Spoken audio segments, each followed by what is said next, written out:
any ambitious political party who may be thinking of coming back to power in Bangladesh and all must be trying to reach out to India with its gestures and overtures that in the eventuality of them coming to power, that India cannot be ignored at any cost after all. Hello and welcome to The Gist on Strat News Global.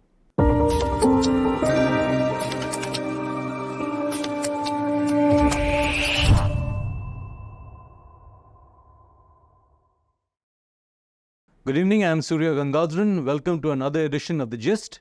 This evening our focus is on Bangladesh, which is heading for elections later this year or early next. Our focus is on the army and the role it could possibly play in the coming elections and perhaps even thereafter. Now some critical points that I'd like to address. Bangladesh has seen at least 6 coups since the liberation from Pakistan in 1971.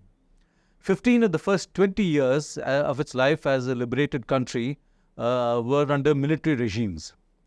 The first coup in 1975 saw the assassination of Sheikh Mujibur Rahman, the founding father of Bangladesh. The last coup was General Hussain Mohammad Ershad, who quit in December 1990 in the face of mass public protests by the BNP and the Awami League. I now turn to my guest, Mr. Shantanu Mukharji, former IPS officer with a long career in intelligence. He was a National Security Advisor to the Mauritius government and is currently an advisor to the NatStrat think tank.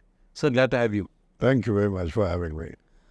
Sir, my first question. The Bangladesh army, it stayed out of politics for a pretty long time. And it had a even more divisive career before that. So how do you describe it? Well, the Bangladesh or erstwhile East Pakistan, you would see, been highly politicized. Yeah. Politicized in a good sense. And army is no exception. During the East Pakistan time also, they were politicized, they were educated, and they were trying for freedom. They would fight for their rights and everything. Currently, as we speak, it's a 160,000 strength strong army. Ambitious army, doing very well, highly professional and everything. Now, while your introductory remark, you was about the coups, in 75 itself, after the assassination of Sheikh Mujibur Rahman, 15th of August, And there's another coup. one coup and another counter coup. The Surveyor General, Khalid Musharraf, that Colonel Aputa hai. Yeah. Somebody was bayoneted to death. Yeah. From August to November, we saw 2 successive. So it has been highly. And then, of course, you traced and said. If, taking the cue from that, you see, there was a series of coups and other military interventions. Why I use the word ambitious? They all looked for their political pursuits and some political space in the polity. Say, after Sheikh Mujib, his most trusted, the deputy chief then, Ziaur Rahman, who is thought to be one of the first to have announced the War of Independence from Kalur Ghat and run up to the independence. Yeah. Well known. Now he turned his back against Sheikh Mujib, his mentor, his idol and everything. And then soon he grabbed the position of an army chief, plotted a coup, consolidated position, and then formed the Bangladesh National Party. So you see the political ambition fulfilling. Yeah. I'm not saying it is the history which records, testament to it. Yeah. Then the army officer, who was also a freedom fighter, General Manzoor, who was heading the 24th Infantry Division in Chittagong, then in 81, is suspected to have killed Ziaur Rahman Singh. So one general, freedom fighter, killing another, allegedly. In the Chittagong circuit also, and brutal killings. With the same brute force which was seen in 15th August, this thing. So you can imagine the extent of the sadism or brutality or grotesque that we should do away with it. This is perhaps harsher than the Pakistani army, their former mentors? Same, almost same. You can't call it mentors. They have inherited the same. Like their training facilities, their thinking. I do not know whether it is because of religious indoctrination or something. They would do it with, with a brutality, with a frenzy, with a kind of frenzy. Even if killing an ordinary enemy, it should be, a very decisive, very savage kind of things. I mean, Circuit House, your president is sleeping, that is 30th of May 1981. Then a force which is detrimental to your interest, to the president's interest from Chittagong, it comes, one eye flies there. I mean, these are graphic descriptions I hate to describe, I abhor. But these are all parts of history with it. And then, if I may add, Hussain Muhammad Ershad, he was not a freedom fighter. Yeah. He was in Pakistan when the country gained independence. And after 2 years of independence in 73, he was repatriated from Pakistan to work. And he assumes the army chiefship. Imagine, this is a travesty. Yeah. And then, in pursuit of his political ambitions, he plots a coup and succeeds in 1982 March. He proclaims himself as the chief martial law administrator there. Now it again doesn't end. I'm talking about the pattern. He floats a party, that's a party. And he continues to rule till he was pushed out by combining forces of Khalida Zia and Hasina. So I wanted to give you this idea that all along the army had been playing a very decisive role which had cast a very profound spell on the health of the country, because they not only they were involved in, say, controlling insurgency in the Chittagong Hill tracts or tackling the riverine areas about the floods and all, but also they wanted their share in the politics, and they had been doing it very decisively till now. You can see that. So let's look at the current army chief, General Shafiuddin Ahmad. Yes. What is your assessment of him? Well, my personal assessment about him is that he's a thinking general, number one, because he headed the Bangladesh Institute of Strategic Studies. So seldom do you find that one is involved in thinking, writing papers, or getting some degrees and standing first from some countries abroad also in development studies and all everything. This is one. Number two, he comes from a family of freedom fighters. I see. So like if he was selected with the collective wisdom of the government, and I'm sure the Prime Minister herself must have involved her judgment and wisdom into it. So that leeway I give it to him belonging to that lineage. So I think that he's professional, he's an infantryman, and he must have heard the stories from his father about the freedom fight against Pakistan. So he's a professional and he could be a good leader. So my assessment about him is that he's a professional and he thinks about it. He's sort of in the sense that he believes in amity, harmony, taking the So force. does he have political ambitions? Well, it is very difficult. They don't give out. Nobody knew that Zia would have a political ambition. They took him to be a freedom fighter, as a good soldier. Nobody could know that Ershad, belonging to Corps of Engineers, could have some political ambitions. They surface only when they find the turf very favorable to them that it is worth exploiting. So they try to capitalize on it, and then they continue to rise. If need be, you talked about, say, Ershad. No, he was there. He had no political ambitions. His personal life has not been beyond something. Some accused of moral turpitude and everything. But he became very religious. He declared his Islamic Republic. His proximity to Saudi Arabia and other religious forces are well known. So you don't know what is the political ambitions, whether he will do it. Circumstances will say. So it doesn't require very many sections of the army to carry out a coup. All you need is some guys out there with some backing. Some backing, some political leaders who are very wily, who are very dexterous, who are very ambitious. They know how to manipulate. They use, like, say, Mandopar Mushtaq in that case, that how to use the army how to keep an eye on those forces, those elements who are disgruntled and who could be exploited against the government. So it requires not only, it cannot be a harvest of the mind of the serving army officers alone. There will be some political masterminds also who would like to exploit that. At this point, do you think there are political elements out there, civil elements, that are keen the army come in? Well, there must be some section which must be thinking that, like all those who allege that the government is mired in corruption, they think it would be better if there is an army rule, there could be some discipline, people are coming on the streets, there's some vandalism, there's some communal forces. There must be some section, I don't rule that out, but they must be very minuscule in that one. Because like the army, the people are also politicized. The 16 crores people, they're highly politicized because their education level is very high. More than the formal education, getting the degrees, their enlightenment thinking, awareness, the Bengalis of East Bengal or East Pakistan, and this thing.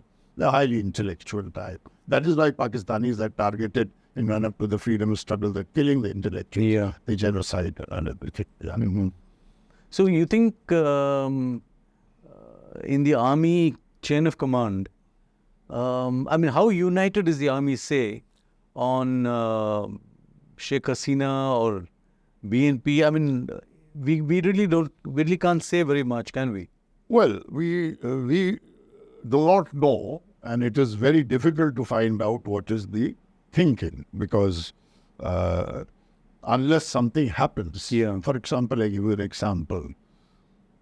The erstwhile Bangladesh Rifles, the BDR, now known as the Border Guards, which is the equivalent of our border security force of the BSF. In 2009, it saw a massive coup.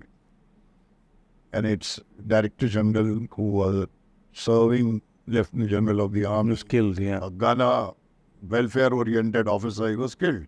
And killed again in a very brazen manner. Means all the officers and all, they were tortured and everything. So there was no political prompting by any quarters. There was nothing. It could be instant or something simmering which could not be gauged or could not be appreciated, and suddenly it came. It is very difficult. And all these coups, if you see, number one, there was complete lack of intelligence.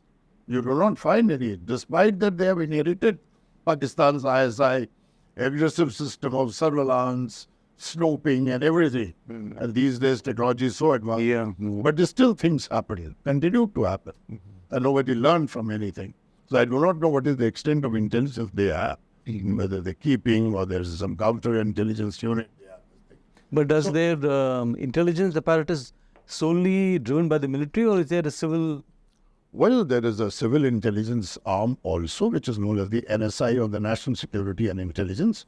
But you must remember that army has a fairly adequate representation in every. For example, there's a separate intelligence unit known as the DGFI, or the Director General of Forces Intelligence. Like we have the MI, but it focuses only to the military specific things. But this DGFI is also learned to be doing political intelligence work also.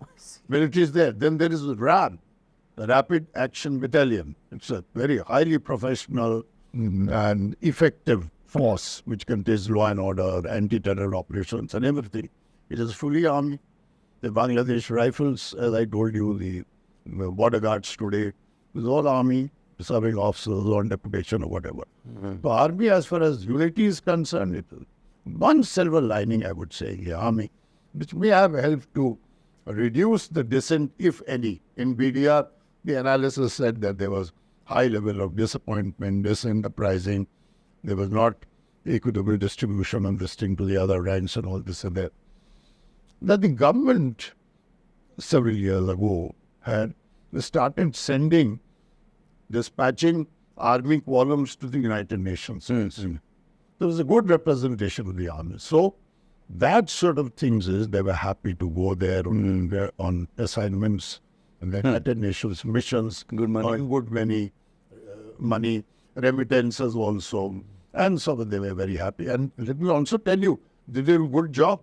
UN was very happy with their missions, whether it is in Africa or anywhere in Sudan, or I do not remember the names, but they did a very good job. So very, very professional. If you detail them for the flood control and all everything, but you don't rule out the other ambitions as well. So, is the army at 150,000, you said? 160 by an estimate. Is that required for a country of that size? Well, not required really, but it needs a defense. It's giving employment to people, a sense of pride to people, some families, sociologically significant. That what does your son do? He's in the army, he's in the Corps of Engineers, he's in the East Bengal Regiment, he's in the artillery, he's with the gunner, he's going for courses. So it's showing a progress, a mark that the country is developed. It has got an army. It is always debatable whether 160,000 is required. You might say it does not require a navy, it does not require an air force, it does not have any enemies, but just still they have. So, what could be the trigger for the army to do a coup? Well, we cannot generalize it, but it could be. Let's suppose that the condition of the country reaches some point where the public has lost confidence. Suppose, hypothetically, that, well, this is beyond reform, the government is not delivering, so we should look to the army. There's some public opinion created these days because of social media and digitalization and press, the media, very active, independence of freedom. Some public opinion is built up. That would be one of the reasons. This is theoretically speaking. But judging by the developments, it seems that the present government is in full control of this thing, the interaction, the welfare measures taken of the armed forces, the looking after, the visits to the cantonments with the Prime Minister at regular intervals, and their deals, their kind of looking after of them, their requirements and all, everything. So there is no immediate provocation for the army to rise against the government. Maybe with the changing time, they are also thinking that ultimately it doesn't pay, that they should believe in democracy, but it isn't a transition. Having said that, I don't mean to say that one should lower the guards. There should be intelligence, and that should be up all the time. Collaboration with other countries also, and these days of advanced technology on everything. And the main thing is to feel the pulse about what is happening, study, analyze, the brainstorming of those who matter. What's the army doing? Like we are doing it inside the studio. Well, within Bangladesh, in the concerned quarters, they should also do brainstorm and exchange of ideas to arrive at this thing. It should be a constant process. Is it anti-India, the army? It's not at the moment anti-India. We cannot generalize that it is anti-India because many of them have been coming on goodwill visits.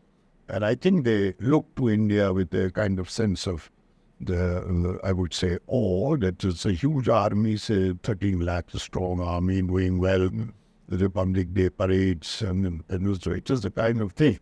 You can call at best that it would be envious of India. It would be this thing was the pageantry and the smartness, the discipline, the army representation elsewhere, that kind of things. But there had been very pleasant and harmonious relations between India and Bangladesh armies of the armed forces, exchange of visits. Our chief visited, their chief continues to visit. They come for the Dargah visits, on some medical and everything.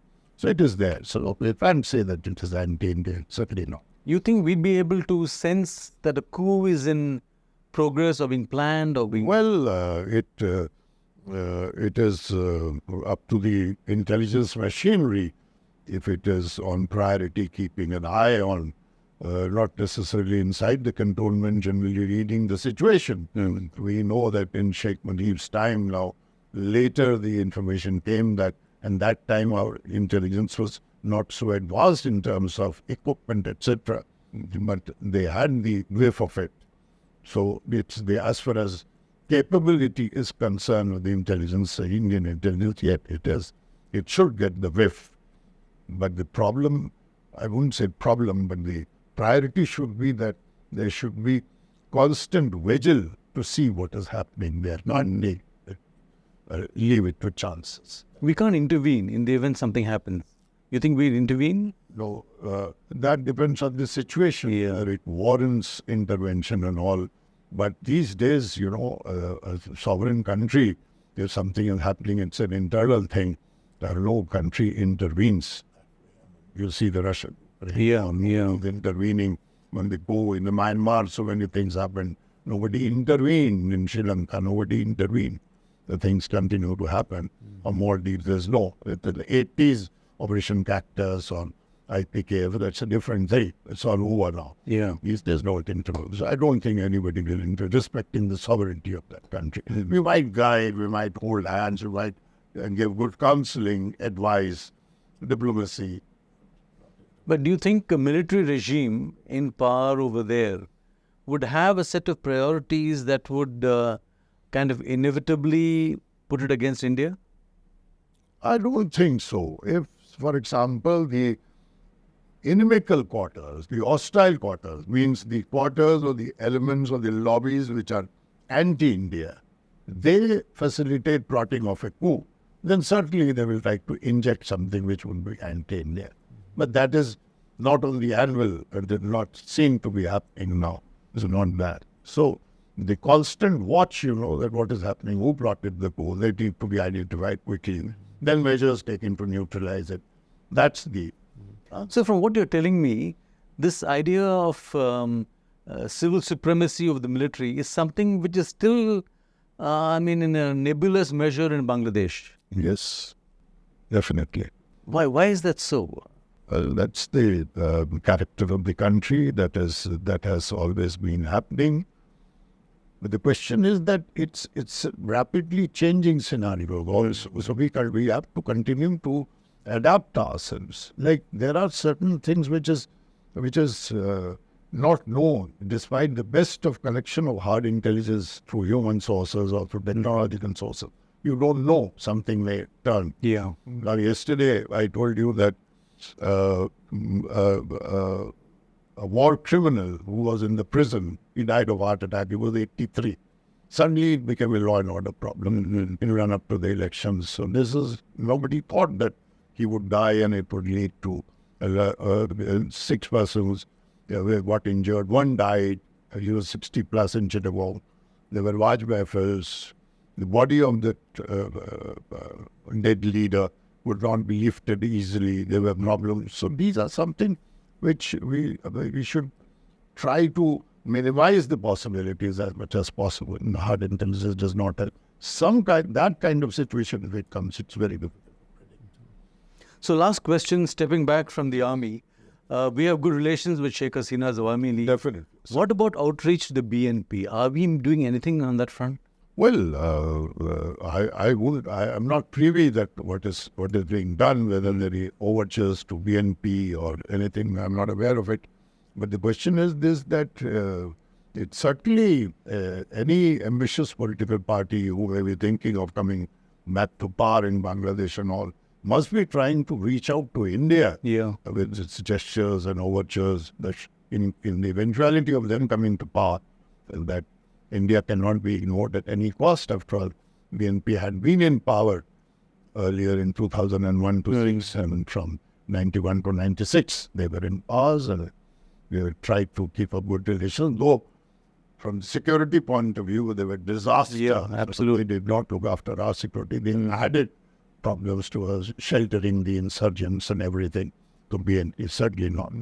And in my personal view, it is not a good investment to befriend BNP at any cost. Real politics is a different thing. But by a calculation, by a premeditated thing to cultivate BNP, I think it's not a good option.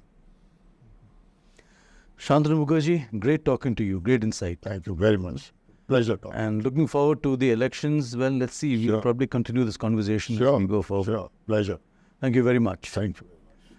That's all we have for you now on The Gist. Do subscribe to our YouTube channel. Follow us on social media and Twitter. Thank you very much. Good night.